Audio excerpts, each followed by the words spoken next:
En Moni TV, La Cumbre. Aquí te mostramos lo mejor de nuestra sociedad. En La Cumbre te presentamos lo mejor de nuestros paisajes.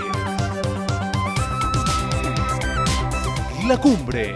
Estamos orgullosos con lo mejor de nuestra región. La Cumbre. Somos el fruto de nuestro trabajo. La Cumbre.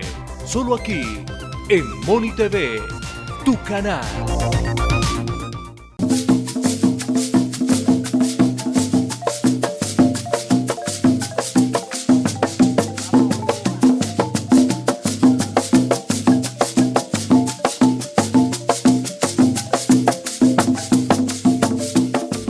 Llegamos a un nuevo programa de Diálogo La Cumbre Televisión. Hemos hecho un recorrido temático diverso en 207 programas. En Colombia existen grupos poblacionales que etnográficamente están compuestos por blancos, mestizos, afrocolombianos, y estos afrocolombianos en negros, mulatos, palenqueros, raizales, zambos, indígenas y las comunidades rom de gitanos.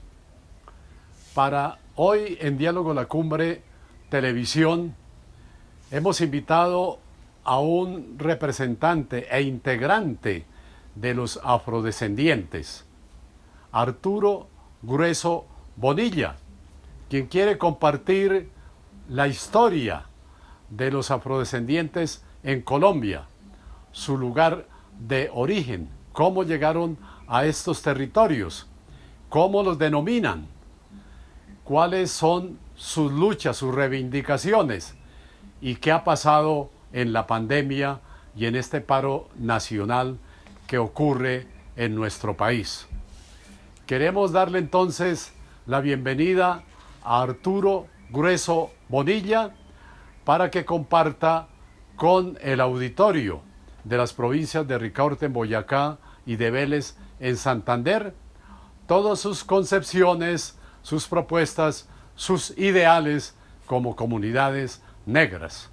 Bienvenido, Arturo Grueso Bonilla. Gracias, Diálogo La Cumbre. Estamos aquí pendientes, muy gentil por la invitación.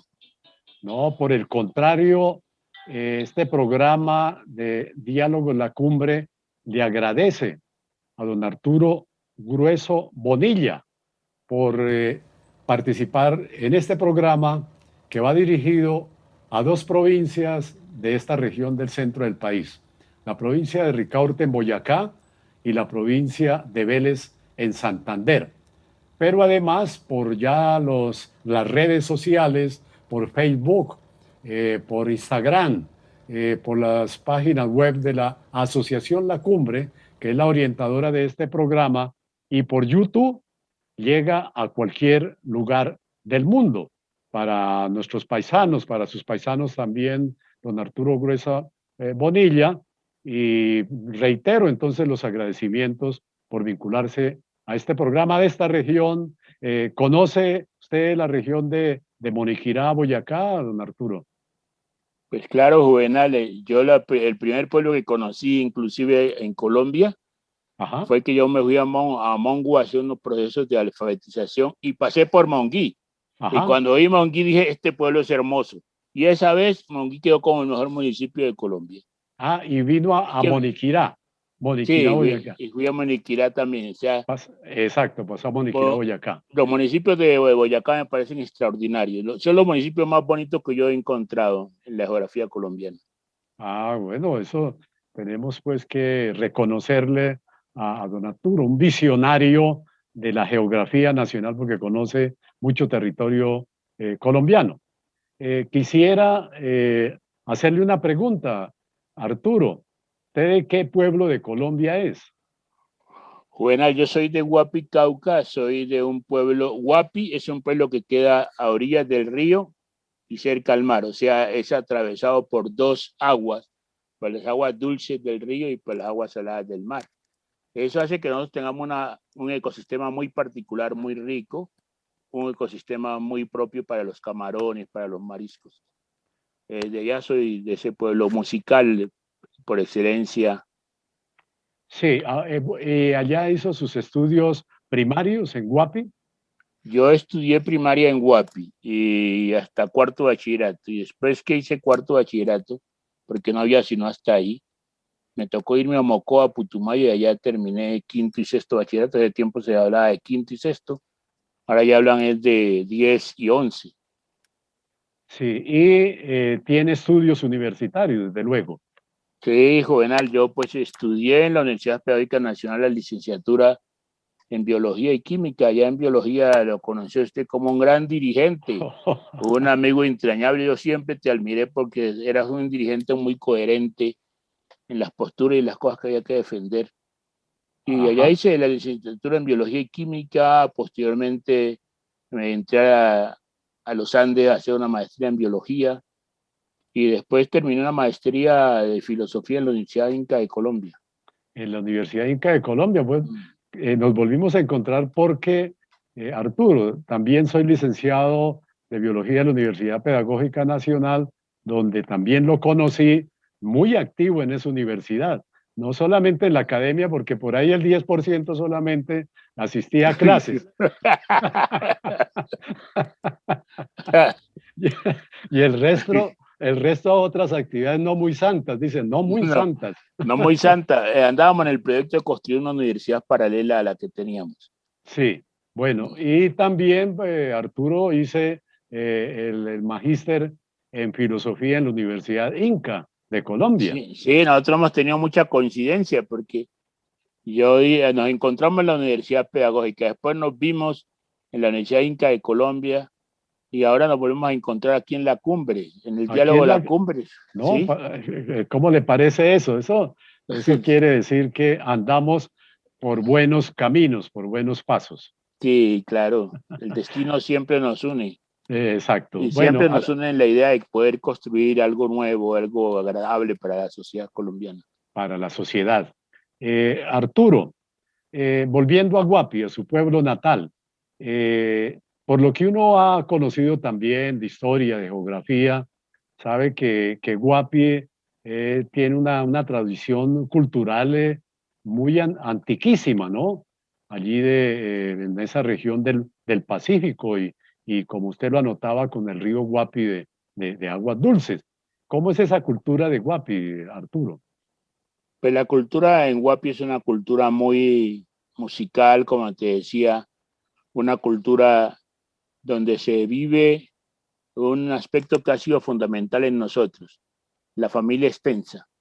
La familia extensa es que los tíos, los abuelos, los ahijados, los padrinos, todo constituye una familia.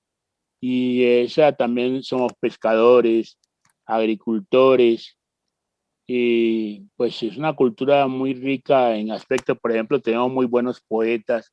Hay una poetisa pariente mía que se llama Mari Grueso, que ha trabajado unos textos interesantes, sobre todo porque nosotros nos quejábamos mucho de que no teníamos textos para leer cuando estábamos niños.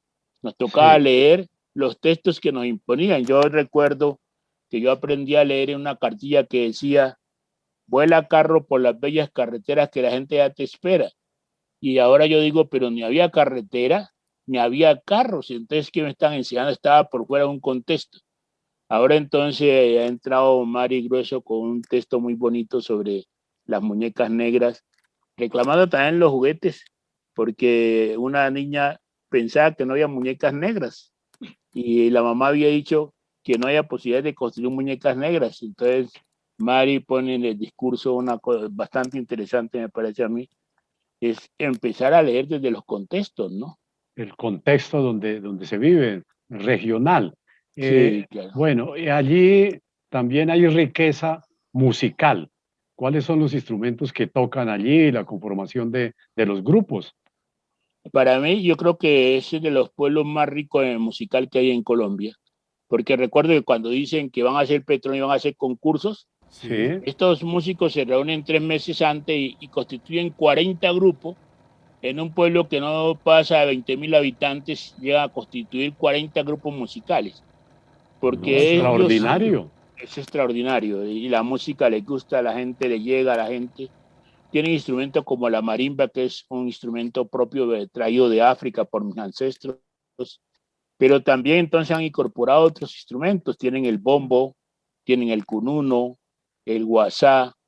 Casi toda la música es mucho de percusión, pura música de percusión, o sea, música que tiene que ver con la naturaleza fundamentalmente, porque cuando uno oye una marimba, uno está oyendo las gotas de agua que caen y que caen sobre los techos. Y Ajá. es cuando el río va corriendo Sí. y ese es el ritmo que expresa allí.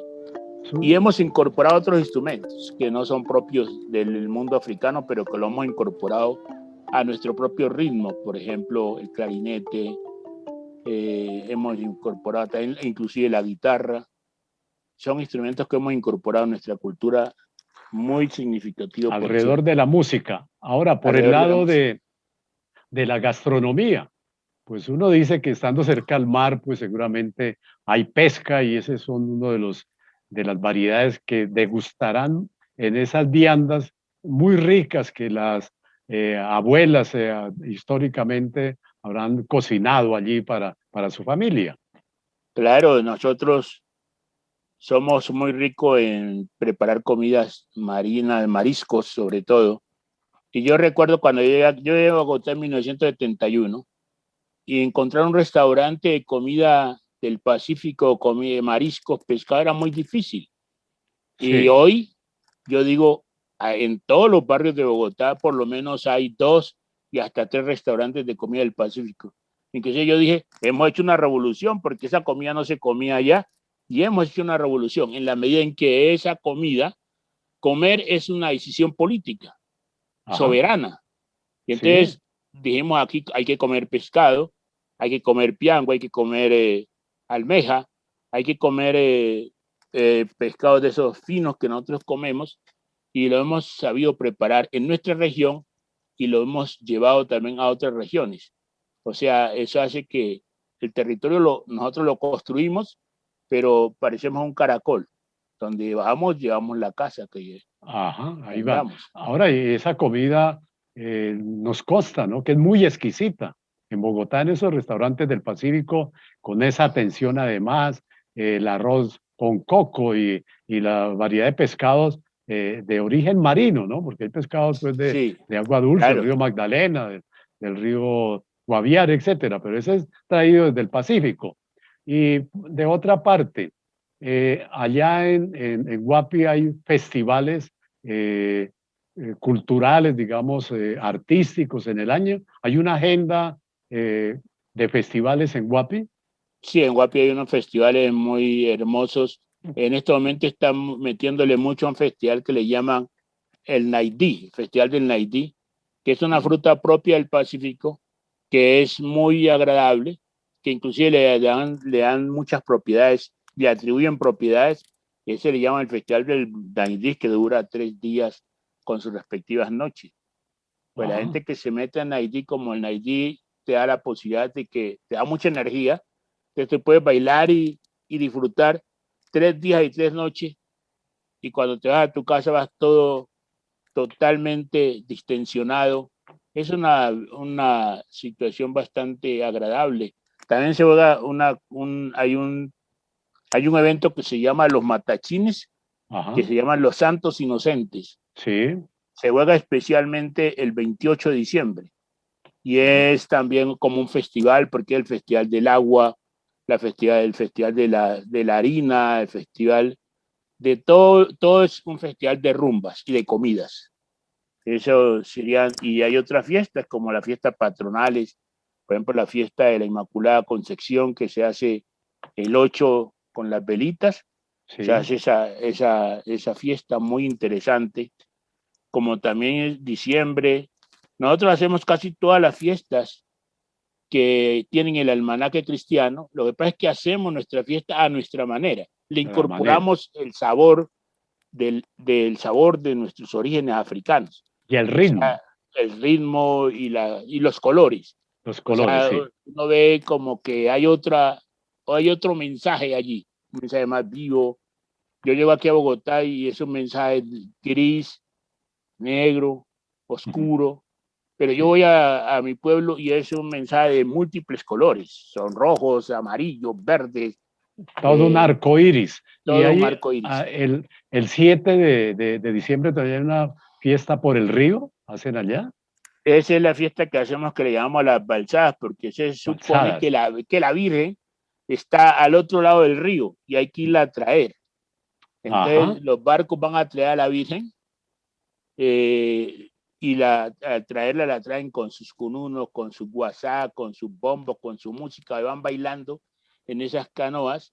Cuando llegan al pueblo, el sacerdote llega y baja a recibir a la Virgen para llevarla a la iglesia. Ajá. Hay un mito que dice que ellos le pusieron la patrona, la Inmaculada Concepción, porque cuando entró a la iglesia, ya después no había cómo sacarla, porque no cabía, se había estirado de tal manera que había que tumbar las puertas para poderla sacar, y que la Virgen se quedó ahí. Entonces lo que hacen es con otra Virgen llevarla a la que tienen, a la Virgen de Inmaculada. Es una fiesta tan agradable, que se hace en la noche y al día siguiente la gente continúa con En sus sus fiestas. festividades. No, Sí, un recorrido, Arturo, pues para esta región del interior del país que no se conoce. Mucha gente no conoce el Pacífico, no se conoce a veces el Océano Atlántico tampoco. Y hoy esa descripción que nos hace de su querido pueblo Guapi, pues nos queda muy claro aquí en este ambiente para hacer su reconocimiento, para investigar, para estudiarlo, para que en nuestras escuelas y colegios también se sepa que existen otras regiones bellas de nuestro país. Vamos a hacer una pausa en esta primera parte del programa y lo invito a que veamos un video que se llama La Balsada del grupo Voces de la Marea de Guapi. Vamos a quedar y creo que todo el auditorio de Diálogo de la Cumbre Televisión va a quedar encantado con la forma como todo el pueblo se vincula a esa fiesta y ese arreglo de esas barcazas bellísimas que van navegando por el río Guapi. Los invitamos a ver este video y ya continuamos en Diálogo de la Cumbre Televisión.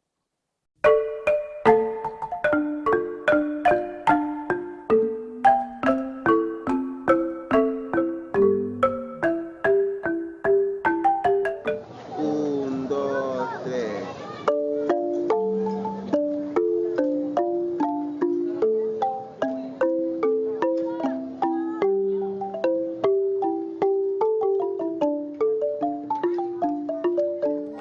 Obando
volvemos a Diálogo La Cumbre Televisión con nuestro invitado especial, Arturo Grueso Bonilla, de la región de Guapi, en el Cauca, en Colombia.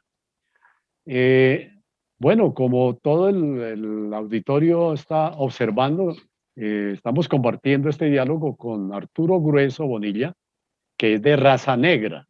¿Y no les gusta que le comente así directamente de la raza negra?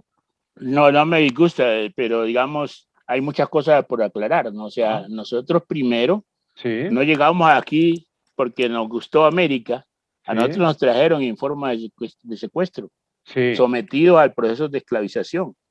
Y nosotros claro. éramos múltiples pueblos, éramos Arará, Ajá. éramos Lucumí, éramos Bantú, diferentes pueblos, pero el esclavista pasó a meternos a todos y borrarnos a todos nuestros pueblos, nuestros referentes. Entonces dijo, todos ustedes son negros. Y desde ahí nos puso negro a todos.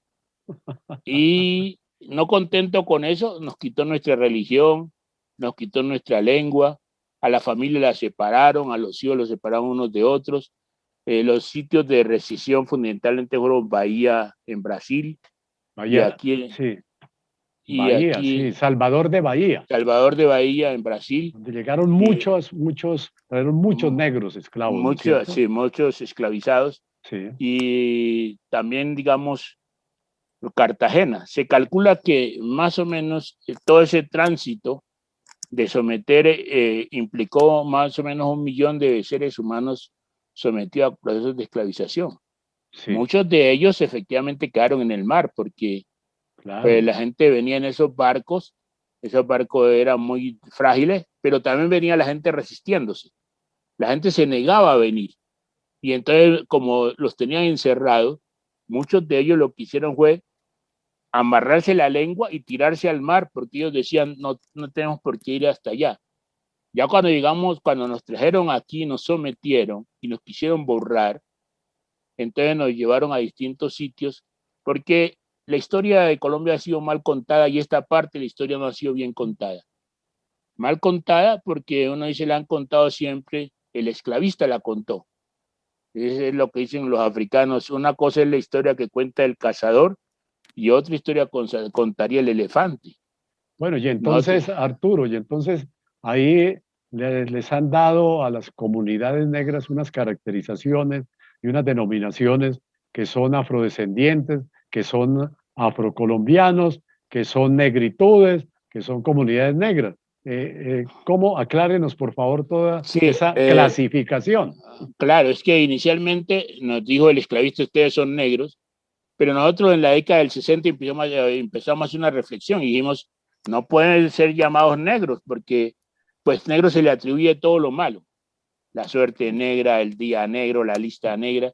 Entonces nosotros dijimos, no puede ser, este esclavista nos puso un adjetivo y nosotros necesitamos un pronombre. Entonces algunas personas dijeron, son negritudes, pero tampoco cuadrada el término de negritudes. Entonces pueden ser llamados afro. Sí, afro sí podemos ser llamados, pero afro solamente no, porque yo no me voy a ir de Colombia, yo tengo que llamarme afrocolombiano. Entonces dijeron, bueno, y en la comunidad internacional, ¿cómo los podíamos nombrar? Ahí es cuando aparece el término de afrodescendientes, que la Corte Constitucional acabó de señalar, porque mucha gente decía, afrodescendientes somos todos, porque si la humanidad viene de África, pues todos somos afrodescendientes. La Corte Constitucional viene y dice, no, vamos a considerar afrodescendientes aquellos que son descendientes de la trata transatlántica. O sea, en ese caso, sería yo y mis otros compañeros, seríamos afrodescendientes. Esta es una Afro, discusión sí, afrodescendiente, esta es una discusión muy interesante porque es también la lucha por cómo quiero que me nombren, cómo quiero nombrarme y cómo quiero que me nombren. Entonces ahí hay una discusión muy fina porque algunos negros y negras dicen no, no me cambie, yo soy negra o negro, porque el esclavista, si bien cierto me puso ese nombre, yo quiero reivindicarlo. O sea, quiero darle otro significado, darle otro significado a ese nombre que usted me ha colocado. Ese es como el camino que han seguido algunos, que yo soy partidario más de afrocolombiano, porque efectivamente yo quiero reclamarme que soy de origen africano. Me duele mucho porque este país, cuando mira el mundo, mira a Europa con Estados Unidos, pero nunca hace una mirada de África. Y cuando hace la mirada de África, es el discurso peyorativo, discriminatorio, de gente que está muriéndose de hambre, de gente que no tiene recursos, pero se olvidan esta gente, Juvenal se olvidan terriblemente, Sí, de que África es un continente, tiene 54 países africanos, tiene 1000 lenguas. sí. En Nigeria hacen el festival más importante de cine, se presentan 1000 películas en ese festival, Ujú. pero aquí siempre nos muestran a los negros esos que están desnutridos, a los que están en guerra, pero nunca nos explican, es como eso que se dice que es una verdad parcial, ¿no? Sí, Porque te dicen una cosa, pero nunca te dan el contexto, no te dicen que esos pueblos han sido saqueados y sometidos a la guerra, como estamos nosotros hoy aquí sí. en Colombia. Sí, no se le Nosotros, da la valoración, digamos, a la comunidad afrodescendiente, sí, claro, afrodescendiente. Ahora, de otra parte, al interior del país, al interior de Colombia, también hace unos años atrás convivieron algunas comunidades negras acá, Arturo. así como nosotros fuimos sometidos a los procesos de esclavización, o sea, nosotros fuimos no solamente a trabajar la mina, sino que nosotros trabajamos también la ganadería y la agricultura. Hay testimonios que nosotros tuvimos hubo unas haciendas muy grandes en Tunja, por Boyacá, aquí en Bogotá, esas haciendas grandes que estaban constituidas fundamentalmente por esclavizados que trabajamos allí. Lo que pasa es que todos estos esclavizados, cuando se da la ley de liberación, la gente lo que hace es correr a esconderse en los sitios más inhóspitos. Por eso llegan al Pacífico, por eso van a la ribera de los ríos, donde ellos dicen, allá conseguimos lo que vamos a comer, pero también nos protegemos. Así fue como se hizo. Y por eso yo te decía la vez pasada que a mí me llamó siempre la atención Tunja, porque yo decía, bueno, ¿y por qué tantos costeños y tantos negros van a estudiar a la Universidad de Tunja? Y muchos deciden inclusive quedarse. Y es Sí. que yo digo, hay una sangre que quedó ahí y seguramente esa sangre lo reclama a ellos para hacer presencia. Es posible que eso se haya pasado. Exacto.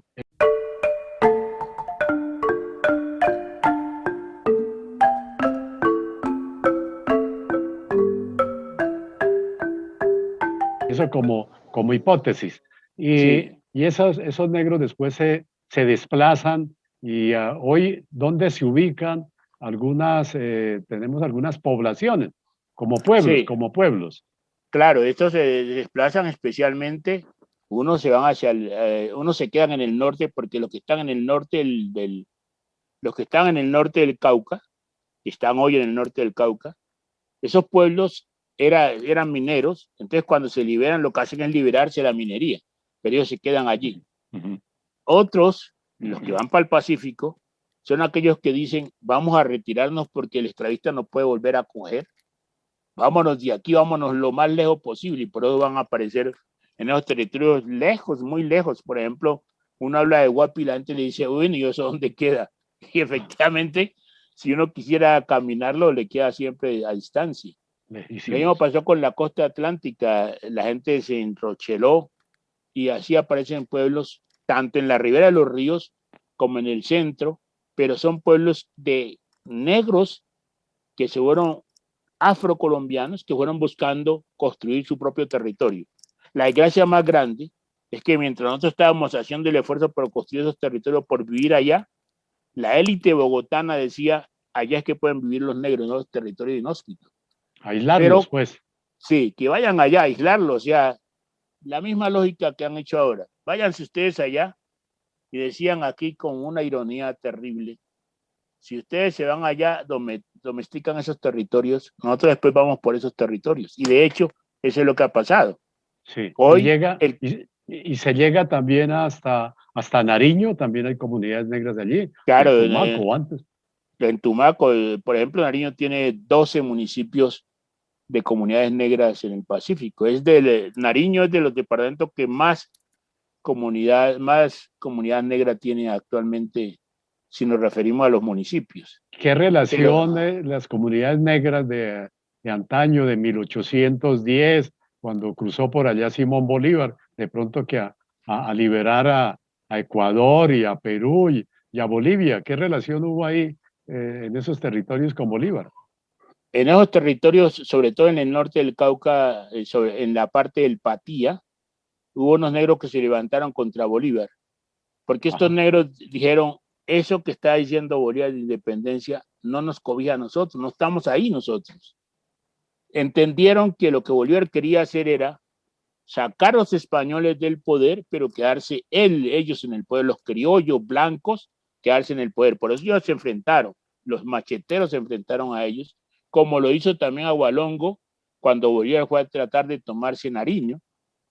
¿Se acuerda que Agualongo se enfrentó? Estos mataron más o menos 5,000 y pico de pastusos en esa época. Y ese sentimiento todavía existe, que es el que se refleja cuando tumban la estatua de Nariño y la gente dice, pero es el hombre de las leyes.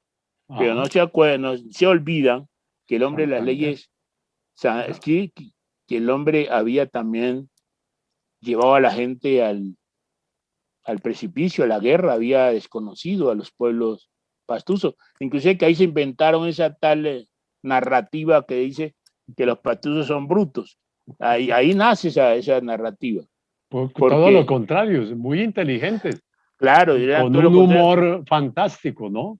Claro, además, eso hace parte de la cultura. Claro, y descubren ellos lo que iba a pasar. Y es lo que, ¿qué pasó?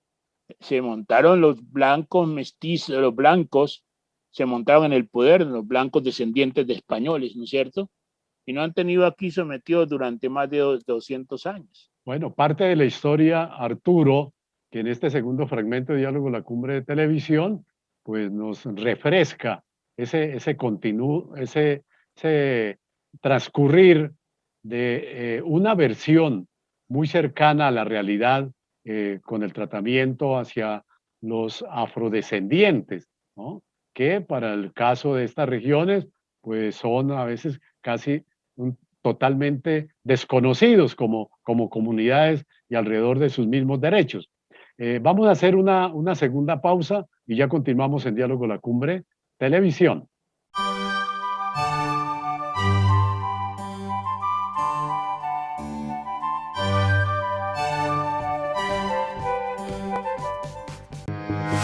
Diálogos La Cumbre TV, un programa multitemas generador de identidad territorial.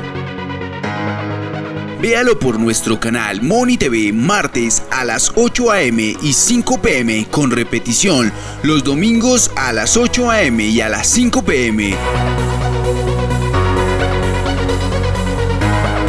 Asociación La Cumbre, actuando con cultura y solidaridad. Ya está a disposición la tercera edición actualizada de La Identidad de un Pueblo Moniquirá y la primera de Miscelánea, estantería surtida de poemas del autor Juvenal Nieves Herrera. Gracias por su adquisición, lectura y promoción.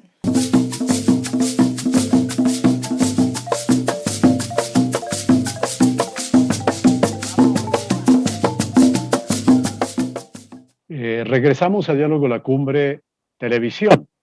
Esperamos que el auditorio extenso que tiene Diálogo La Cumbre Televisión esté atento a este conversatorio que hemos venido sosteniendo con Arturo Grueso Bonilla alrededor de las comunidades negras, de los afrodescendientes, y con la claridad que nos ha manifestado de ser una población muy importante de todas maneras en Colombia.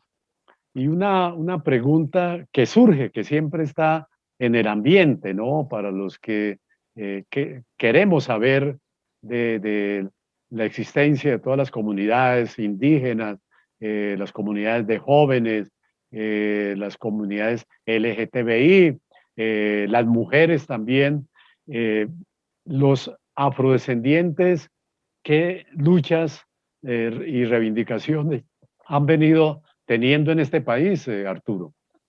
Te comento que nosotros desde los inicios de estos procesos de colonización, nosotros hemos venido luchando por la libertad. Digamos, cuando Ben Cobijó se levanta en Cartagena, crea la primera república independiente y soberana y libre que se llama San Basilio de Palenque. Pero es una fue solo Palenque que construyó, se construyeron 100 palenques más. O sea, nuestra lucha ha sido siempre por la libertad. Está articulada a la necesidad de tener un territorio y de recrearnos en ese territorio.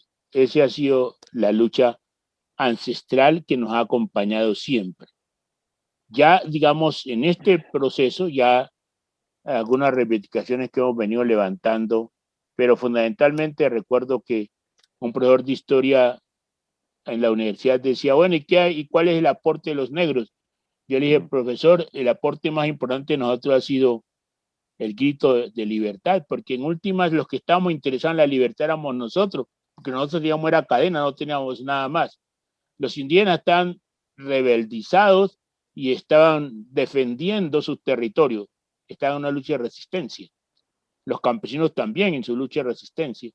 Nosotros queríamos ser libres. Ese es el aporte más importante en la construcción de la nación. Ahora, los derechos de los afrodescendientes. ¿Hay normatividad? ¿Hay leyes? ¿Hay reconocimiento? ¿Hay tanta normativa? ¿Y sí se viene cumpliendo para la comunidad afrodescendiente? Claro, Juvenal, digamos, que se haya cumplido no, pero sí tenemos normativas. Casi yo podría decir que a partir de 1991, con la nueva constitución, se fueron creando una cantidad de leyes, resoluciones, decretos a favor de las comunidades negras. La ley por ejemplo, la ley 70 de 1900, conocida como Ley de Comunidades Negras, recoge los derechos que nosotros estamos aspirando. Dos elementos muy importantes: el derecho a vivir en un territorio, a tener un territorio, y la cultura nuestra, que se traduce en la aplicación de la Cátedra de Estudios Afrocolombianos.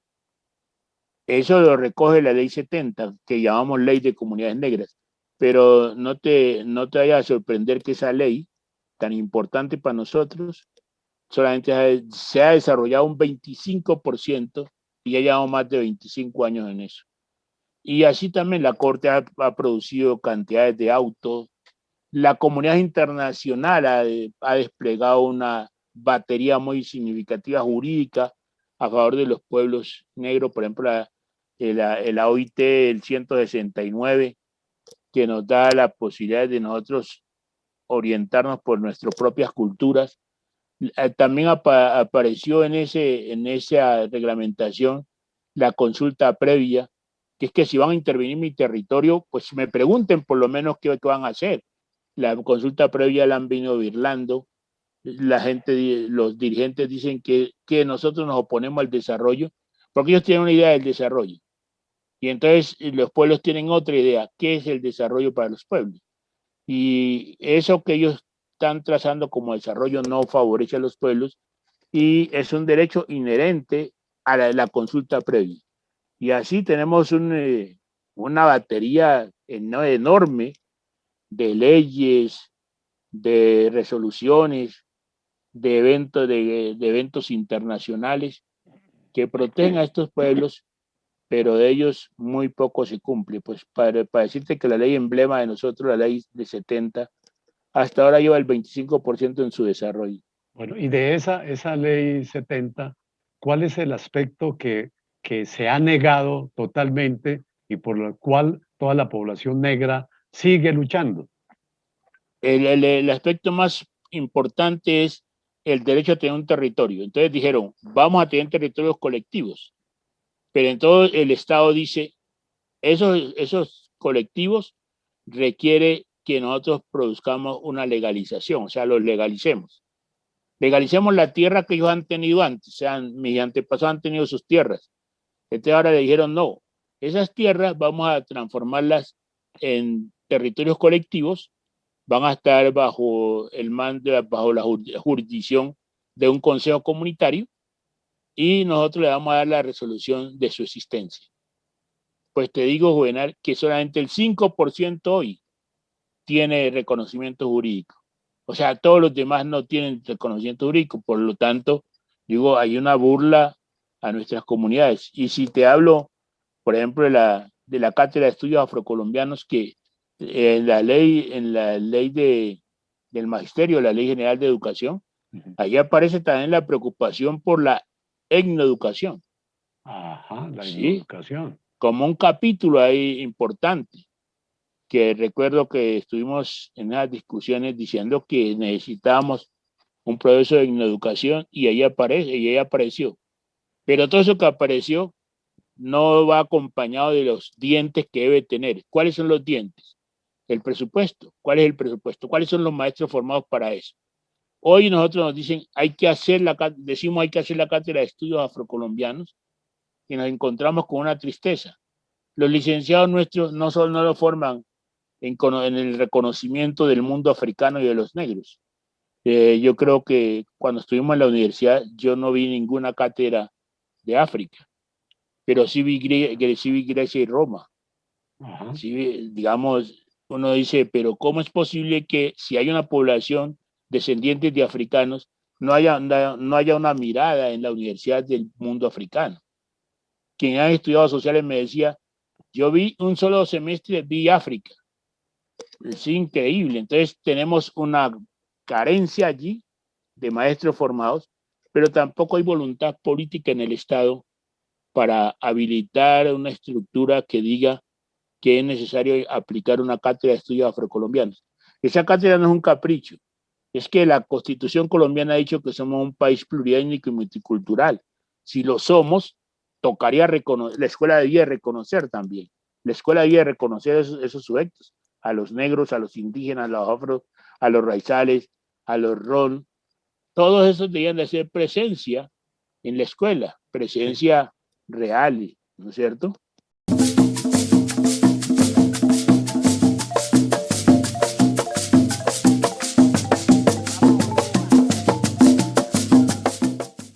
Además, está presente la población negra en Colombia.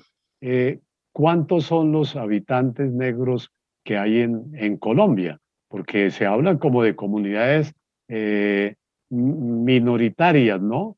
Como comunidades un tanto desconocidas en los Sí, territorios nacionales. claro, Juvenal, precisamente tenemos un debate muy fuerte porque el último censo nos ubica con 5 millones de habitantes como pueblos negros.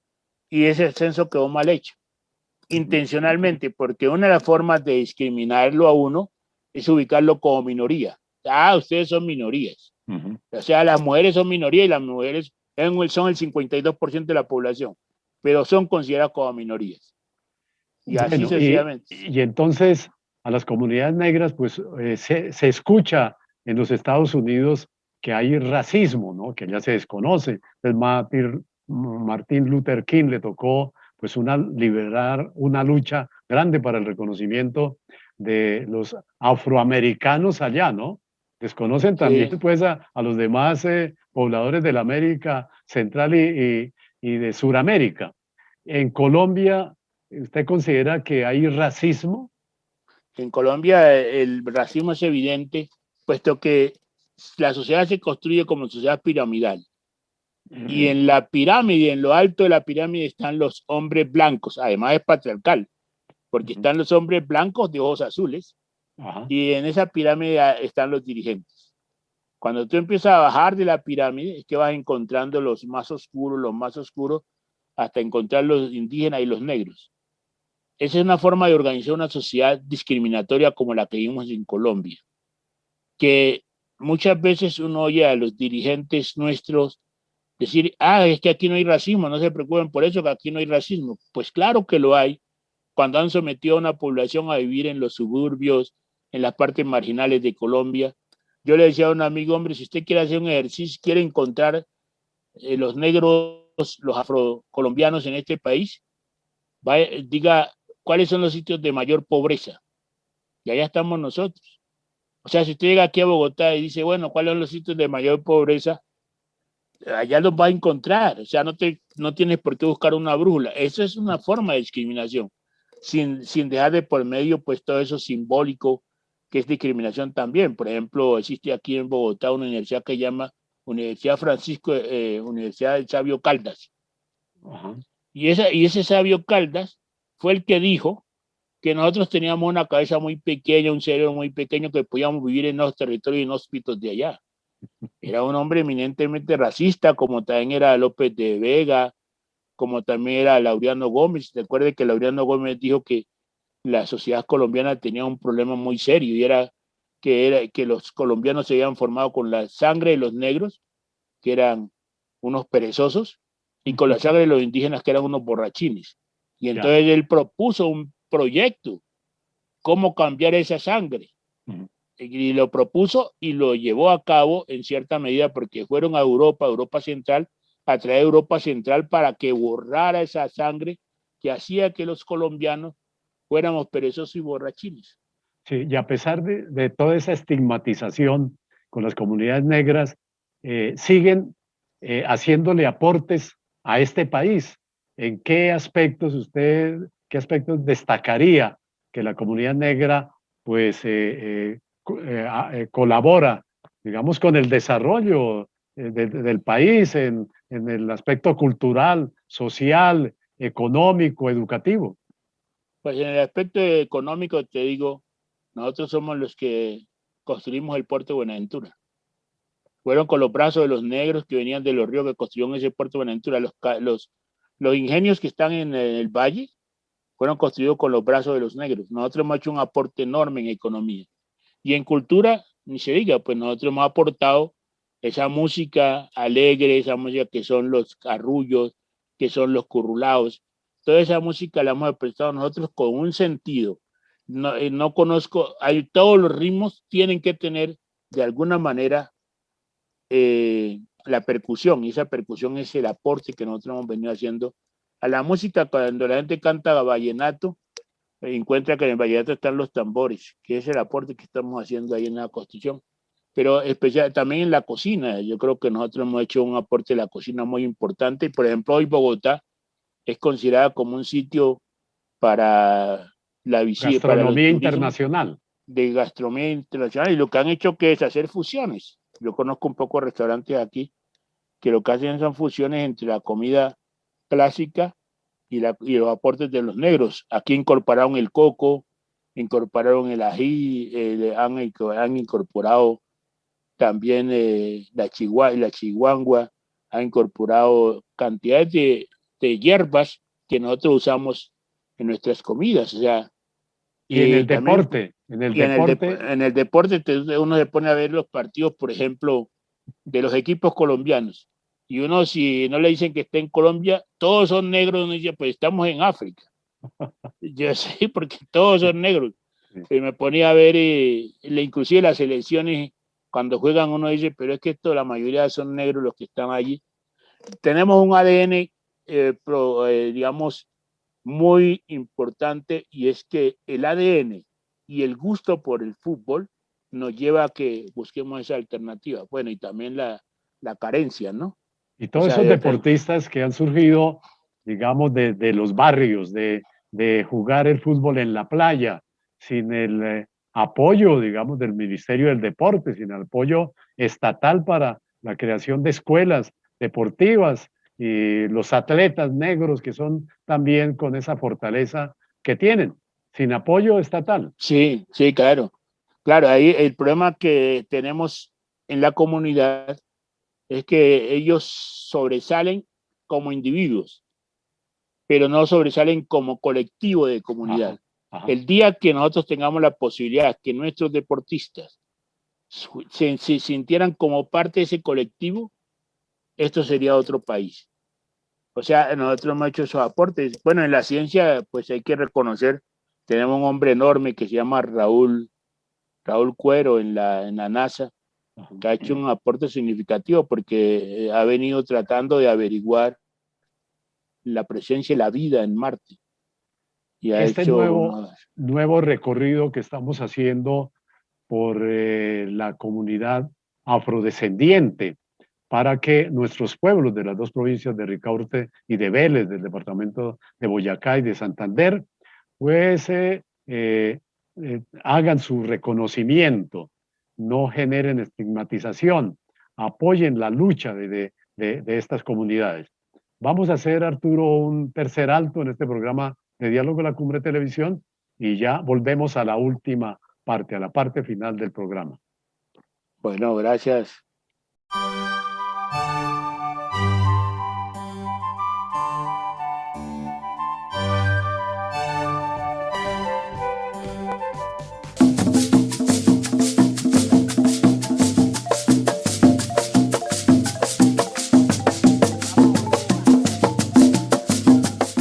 Regresamos a esta última parte de Diálogo de la Cumbre Televisión. En el diálogo con Arturo Grueso Bonilla, natural de Guapi, en el Cauca, en Colombia, en este territorio colombiano. Hemos conocido toda esa cultura, toda esa historia de las comunidades negras y bueno, desde el año pasado aparece esa pandemia a nivel mundial de la cual Colombia pues no se ha escapado y la estamos viviendo, sobreviviendo, los que hemos logrado pues hacer los confinamientos obligatorios con toques de queda, con más restricciones que se han dado pues para salvar pues todas las comunidades, se dice, las poblaciones y sacarle el quite a ese coronavirus 19 que ha estado expandido por todo el mundo. A la comunidad negra colombiana la ha afectado, ¿cómo ha recibido, digamos, esa situación de la pandemia pues, en sus territorios, en la atención de salud, etcétera, Arturo? Imagínate que cuando hablaron de la pandemia, yo estaba aquí en Bogotá, y como decían que esta pandemia era una cosa terrible y que se necesitaba enfrentarla con camas UCI, con ventiladores, yo dije, uy, nuestro pueblo desapareció, porque allá no hay cama UCI. Ni hay hospitales casi. Ni hay hospitales, y el hospital que hay es una casa, que si hay cama no hay sábanas. Entonces decía, no, yo dije, estamos perdidos, ahí sí, apaga y vámonos. Pero yo hice una reflexión sencilla y fue, yo dije, de todas maneras, nosotros hemos estado sometidos a muchas epidemias y hemos sobrevivido. Hoy todavía la gente se muere de paludismo en mi pueblo. Inclusive que hace 2 años hubo una gente que murió de sífilis. Todas esas enfermedades de dengue, enfermedades que han sido borradas en los otros países de la dinámica de esos propios países. Yo estaba pensando y haciendo esa reflexión cuando murieron unos 2 o 3, pero en Mahuipayán, que es un pueblo negro también, que queda en Nariño, uno de esos sabedores vio a alguien que iba con unos dolores en la coyuntura, iba que no, que voy enfermo, y este señor dice, eso es la 7 huesos. ¿Y cómo hemos combatido nosotros la 7 huesos? Es una gripa que hemos combatido con el matarratón.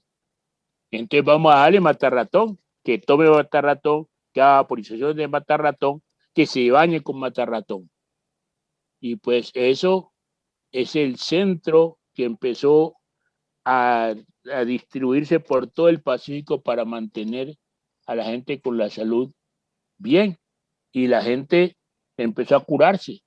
Tanto así que la gente llegó al extremo de decir, ya no le llamemos matarratón, hablemos del bendito. Pero alrededor de eso también empezaron a construir otras hierbas, como por ejemplo la cebolla, el ajo, que es el tipo de hierbas que dicen ellos, el ajo, por ejemplo, la cebolla elevan las defensas, y uno cuando el COVID lo ataca a uno porque uno ha disminuido sus defensas. Y también pusieron en el centro el biche. El biche es una bebida artesanal que hacen allá, digamos, de la estilación de la caña, pero ellos dijeron, este biche puede ser útil si lo llenamos de hierbas. Y entonces también lo llenaron de hierbas, lo rezaron, y el biche entonces también se toma, se hace vaporizaciones con matarratón, se toman los batidos de cebolla y ajo. Y eso ha permitido que hoy nosotros tengamos cifras muy bajas de gente que muere por el COVID. Yo he dicho y he especulado, pero he exigido a los investigadores de las universidades que por qué no hacen un estudio. Yo he especulado porque he dicho, esa gente se hizo fuerte a partir de su propia dinámica de los ataques anteriores, de las pandemias que han tenido. Pero esta gente también creyó en sus saberes. Y esta gente se hizo alegre. Y usted sabe, cuando una persona se pone alegre, pues eleva sus defensas. En el Pacífico colombiano en diciembre todo el mundo se tiró a la calle a los festivales. E inclusive yo, que estaba en Bogotá, los llamaba y les decía, ojo, que van a morir más de uno, eso va a ser un desastre. No, acá el COVID no nos ataca a nosotros. Entonces hay tres elementos centrales que uno diría la investigación debería ir por ahí. La academia, los he llamado y les he dicho, mire lo que ha pasado en estos pueblos. Y entonces dicen, no, es que no hay evidencias. Le digo, Sí. pero es que las evidencias son los que están ahí vivos, que no se han muerto. O sea, mire las cifras. Las cifras dicen que hay un porcentaje muy mínimo, muy insignificante de gente que ha muerto. Entonces había que hacer un estudio para saber qué era lo que había pasado en esos pueblos, y ese estudio sería muy útil porque también serviría para hacer transferencia y conocimiento a otras comunidades. Eso no se ha querido hacer, se ha querido mantener tapado, pero la gente sigue manteniendo que ellos tienen sus saberes ancestrales tradicionales y que con eso se han curado del COVID. Sí, porque hoy a nivel mundial lo que se ha colocado al orden del día son las farmacéuticas y hasta nuevas farmacéuticas que se han convertido en transnacionales que con la venta de la vacuna se han llegado a adquirir millones de dólares, ¿no? Y todavía no llega la vacuna a cerca de 90 países del mundo. No, Entonces, y con una cosa terrible, Juvenal, ellos están viendo las vacunas creando condiciones a los países que le venden. No se olviden ustedes que cuando le dicen a Duque que muestre el contrato que ha hecho para las vacunas, él dice que no se puede mostrar porque hay confidencialidad. La confidencialidad que hay es que esos laboratorios, los dueños de los laboratorios están pidiendo explotar Santurbán. Están colocando esas condiciones ahí en esos acuerdos. Es una tragedia. Es el conocimiento no hecho para enriquecer al ser humano, sino para empobrecerlo y someterlo. Esa es la vacuna. ¿Por qué no denle salida a los trabajos que han hecho tradicionalmente nuestros sabedores para evitarnos entonces las vacunas? bueno, Podríamos evitarlas. sí, y esa pandemia del coronavirus 19 a nivel mundial, pero aquí se han tenido, como usted señala, otras pandemias con otras enfermedades, la peste negra de 1928, y que Sí. todavía siguen falleciendo por otras enfermedades que pueden ser tratables, pero los gobiernos nacionales no le han puesto atención. Y la pandemia también de la miseria, la pandemia del No, pues desempleo, claro, la no, pandemia de falta de vivienda, ni nos de diga. salud. Por eso se tiene entonces un paro nacional. ¿Cómo ha participado la comunidad afrodescendiente en este paro nacional? Pues hemos escuchado mucho la intervención que se hace en Cali y todo el departamento del Valle del Cauca, de Nariño, que han estado muy activos en este paro nacional y la participación de los afrodescendientes. Tú lo has dicho, efectivamente, nosotros estamos luchando contra la pandemia del COVID, pero ese no nos ha matado tanto como el hambre, la miseria, la desnutrición. Y entonces estamos enfrentándola. Y la gente ha salido al paro, se está en la primera línea. Ahí están los muchachos estos negros que han matado varios ya, pero son gente que ya perdió sus sueños, perdió sus esperanzas. Muchos de ellos ingenieros y no consiguen trabajos. Como muchos hicieron bachillerato y no tienen universidad. Precisamente cuando Duque va y les dice a ellos que va a haber un semestre gratis en las universidades para 600,000 estudiantes, Los estudiantes de los otros se paran y dicen, ¿y cuándo hay ingresos para nosotros? Porque claro, está hablando de 600.000, pero por fuera estamos todos nosotros, los negros y los indígenas estamos por fuera del aparato escolar. Entonces allí está que nosotros levantamos las propuestas propias nuestras, como por ejemplo que queremos construir una vocería propia, que queremos que nos atiendan en una constituyente que hagamos popular nuestra, que nos atiendan nuestros requerimientos como el derecho a un territorio, como el derecho a salud y educación, que entonces se aplique realmente en la necesidad del pago de la deuda histórica. Pero aquí hay un pago que hay que hacer. O sea, a nosotros nos pueden tratar iguales a los otros, porque estamos en condiciones desventajosas. Y si estamos en condiciones desventajosas, hayan de tratarnos con alguna preferencia, lo que hemos llamado acciones afirmativas, que es decir, ustedes que están en condiciones de esta manera, el Estado les va a proporcionar estas condiciones para que podamos estar de igual a igual, porque la igualdad no existe si no hay un principio general de que todos estamos en las mismas condiciones. La En un presencia país entonces de la en un comunidad afrodescendiente en este paro nacional que es toda una expansión, toda una rebeldía social, ¿no? Si antes era el movimiento estudiantil, era el movimiento campesino, el movimiento indígena, hoy son todas las comunidades en cerca de 800 pueblos de Colombia que se han lanzado a las calles a exigir sus derechos sagrados de la educación, de la salud, de la vivienda, los afros con su territorio, los LGTBI también con sus derechos, las comunidades indígenas para que no las discriminen, pero esperamos entonces que sea atendido este clamor del pueblo colombiano por el actual gobierno nacional. Con Arturo Grueso Bonilla hemos hecho un recorrido desde su tierra natal, Guapi, conociendo de la llegada de las comunidades negras a Colombia, la caracterización de si los denominan afrodescendientes, afroamericanos, afrocolombianos o negros simplemente, también para saber de sus derechos, de sus reivindicaciones, de sus alegrías y tristezas. Eso lo destacamos en este programa de Diálogo La Cumbre Televisión, agradeciéndole inmensamente a Arturo Grueso por la disponibilidad de su tiempo, compartirnos todo su saber y conocimiento para los habitantes y para la audiencia de este programa, de estas provincias al interior de Colombia, en Boyacá y Santander. Arturo. Gracias, Juvenal, y que este mensaje llegue porque necesitamos construir un país que sea pluriétnico y multicultural. No permitamos más que existan regiones abandonadas, discriminadas, sino todos con iguales condiciones de derechos. Bueno, con el reconocimiento nuevamente lo reiteramos, Arturo, y a nuestro auditorio de Diálogo La Cumbre Televisión, muchas gracias por atendernos y nos vemos en un próximo programa. Gracias, señor director Juvenal Nieves Herrera. Por supuesto, muchas gracias a usted, Arturo.